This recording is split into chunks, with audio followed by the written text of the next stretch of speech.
La Biblia es el libro sagrado del cristianismo y, salvando sus diferencias, también lo es del judaísmo. De hecho, la Biblia original no es la cristiana, sino la judía. Este libro sagrado constituye la columna fundamental de estas dos religiones. Su tradición, sus ideas, sus valores, todo en su religión o forma de pensar debe provenir de la Biblia.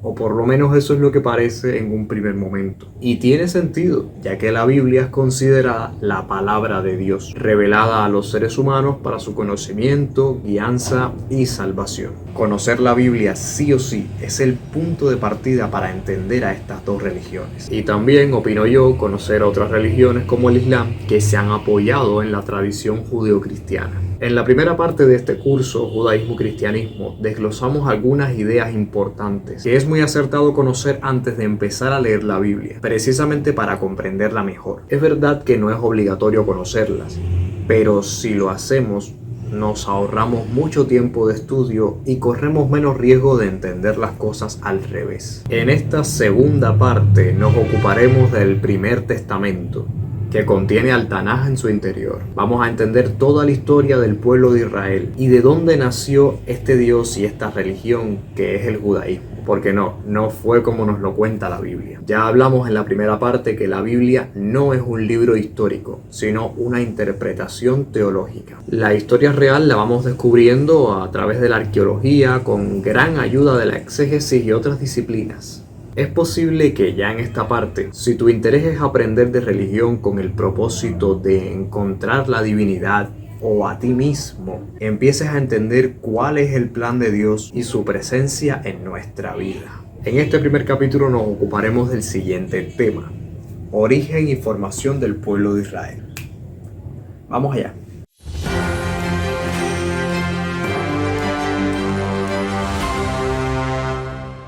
En el último capítulo de la primera parte, contamos de manera resumida la historia literal de la Biblia, o sea, la que ésta nos cuenta tal cual. Si le hacemos caso, esta historia comienza en Génesis 1:11, con la creación del mundo y de los primeros seres humanos. Después la Biblia pasa a centrarse en la formación del pueblo de Israel, algo de lo que se ocupa durante el resto del libro del Génesis. Sin embargo, no podemos decir que el pueblo está verdaderamente conformado hasta la conquista de la tierra prometida, al final del libro de Josué. Pero Yahvé había dicho a Abraham: vete de tu tierra y de tu parentela, y de la casa de tu padre, a la tierra que te mostraré, y haré de ti una nación grande, y te bendeciré. Génesis 12, versículos 1 y 2. Y os di la tierra por la cual nada trabajasteis, y las ciudades que no edificasteis, en las cuales moráis, y de las viñas y olivares que no plantasteis, coméis. Josué 24, versículo 13. Es decir, la Biblia dedica 6 libros a la formación del pueblo de Israel, pasando por los patriarcas, Abraham, Isaac y Jacob, la llegada de los israelitas a Egipto, su esclavitud, su salvación liderada por Moisés, el gran éxodo y la marcha por el desierto que emprende el pueblo en busca de la tierra que Dios les prometió. Todo esto junto a las leyes que Dios le dicta al pueblo para que el pueblo pueda vivir en comunión con Él. El Éxodo se describe en el libro del Éxodo. Levítico es un libro puramente de leyes. En Números conocemos sobre la marcha por el desierto. En Deuteronomio volvemos a tener leyes y solo al final se nos relata la muerte de Moisés. Y el libro de Josué finalmente nos cuenta cómo este personaje emprende una exitosa campaña militar para quitarle la tierra prometida a los reyes que la habitan. Vencen y el pueblo de Israel se queda a vivir allí, se establecen y viven felices y en consonancia con Dios. Aplausos. Pues como de seguro ya supones, la historia real no parece ser esa. Es verdad que a partir de ese momento, sí, la historia de la Biblia comienza a ser más afín a la historia real.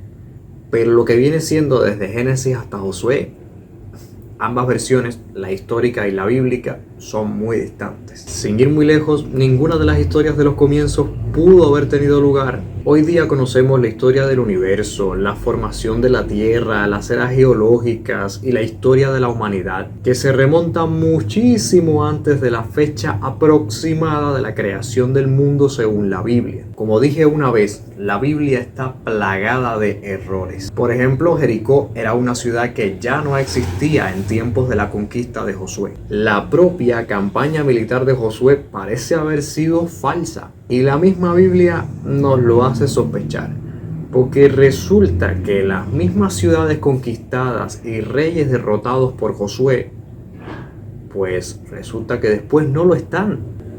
Tomó pues Josué toda aquella tierra. Josué 11, versículo 16.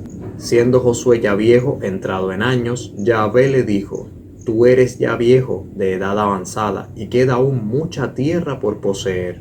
Josué 13, versículo 1. Antes de comenzar a explicar cuál es presumiblemente la historia real detrás de estos libros, tengo que explicar, por si hasta ahora no lo sabes, que los 5 primeros libros de la Biblia, desde Génesis hasta Deuteronomio, tienen un nivel de importancia superior al resto de los libros del Testamento, sobre todo para los judíos. ¿Por qué? No solo porque es la historia del origen, sino porque es la parte que contiene las leyes que Dios le dicta a Moisés para que Moisés se las comunique al pueblo y el pueblo pueda vivir según los preceptos de Dios. Hubo momentos en la historia donde grupos de judíos no creían en el resto de los libros de la Biblia, solamente en estos 5. La Torá, que significa la ley. Para este video no es un dato muy relevante, pero es de obligatorio conocimiento. Ahora sí, ¿cuál es la historia que tenemos por real? Para eso tenemos que viajar al año 1500 a.C., en la zona de la tierra conocida como el Creciente Fértil, que hoy contiene a los estados de Israel, Palestina,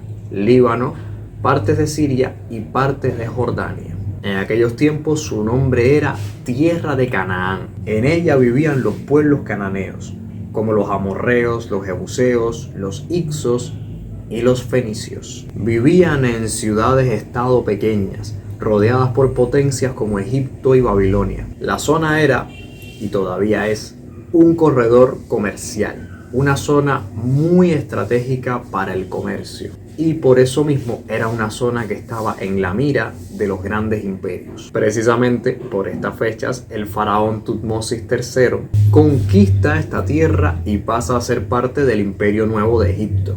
Es imposible entender la formación del pueblo de Israel sin dar unas claves sobre cómo se vivía en aquel tiempo. Resumiendo, la mayoría llevaba una vida muy dura, sobre todo los campesinos y los que vivían fuera de las murallas de las ciudades. Pagaban tributo al rey, a los sacerdotes, a los jueces, al ejército y, para colmo, en estos tiempos, también al faraón. Muchos no lo soportaban, vendían todo, se convertían en esclavos. Otros, en cambio, huían a las montañas para resistir contra las ciudades-estado y contra los reyes.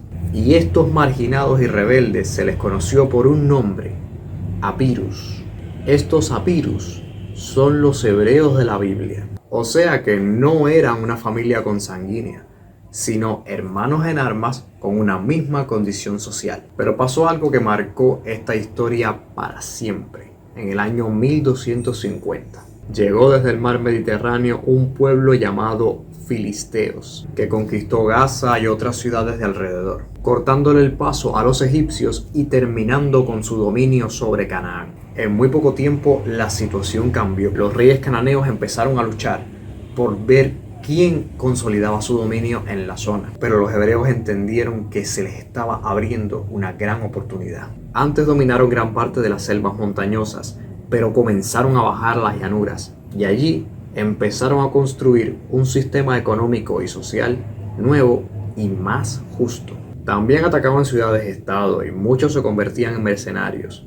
Y se entiende, ya que sobrevivir no es tarea fácil. Estos campesinos cananeos, los hebreos, eran politeístas. Creían fuertemente en dioses como Astarot y Baal, pero su dios supremo era él, también conocido como Elohim o Eloha. En la Biblia muchas veces Dios es llamado de esta manera. Y sin ir muy lejos, nombres como Miguel, Daniel, Rafael Ese él significa Dios. Sí, también Israel. Israel significa Dios lucha. Es decir, que el nombre de esta futura nación que irían a construir los hebreos nació precisamente en este contexto de lucha contra las ciudades-estado. A partir de esta experiencia se ensalzaría al Dios Él como un Dios que lucha con su pueblo y lo conduce por la historia. Pero eso no significa que el culto a los otros dioses desapareciera. En esa época no era mal visto. Saca a tu hijo para que muera, porque ha derribado el altar de Baal y ha cortado la imagen de acera que estaba junto a él. Jueces 6, versículo 30. Hasta aquí podemos entender la realidad de los hebreos. Podemos entender también por qué gran parte de la Biblia es anticitadina. Las ciudades son siempre criticadas. No por casualidad, a Caín se le recuerda como el fundador de las ciudades. Pero Israel no solo se formó de ese grupo de excluidos. Otros grupos ayudaron y se unieron a su causa. Fundamentalmente 3 más. Pero para que el video no se haga muy largo, lo he partido en 2 mitades. No te preocupes porque la otra mitad la subiré en unos pocos días. Mientras tanto, suscríbete y activa la campanita para no perdértela. Y nos vemos en la segunda mitad.